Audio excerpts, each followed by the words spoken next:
Number 1 I fancy I turn Apple. তো এখানে আমাদের প্রত্যেকটা সেন্টেন্সে একটা একটা করে নিয়ম আসে, আমরা সেই নিয়মটা একটু ধরে দেখি। এখানে যে নিয়মটা আছে সেই নিয়মটা হলো ফ্যান্সি। কোনো সেন্টেন্সে উইশ ফ্যান্সি কোনো সেন্টেন্সে উইশ ফ্যান্সি থাকলে পরের ভার্ব 2 নম্বর হবে। উইশ ফ্যান্সি থাকলে পরের ভার্ব 2 নম্বর হবে।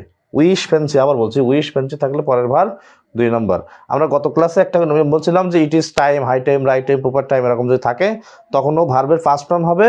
আজকে তার সাথে আরও আমরা বলতে পারি যে it is high time, right time, proper time, wish fancy থাকলে পরবর্তী ভার্ব হবে কি 2 নম্বর। পরবর্তী ভার্ব হবে 2 নম্বর।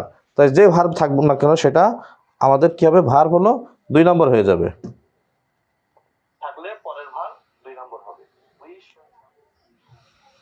তাহলে আমাদের এখানে এই প্রশ্নের অ্যান্সারটা কি হবে?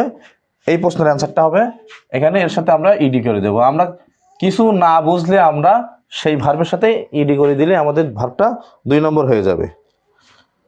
ওকে।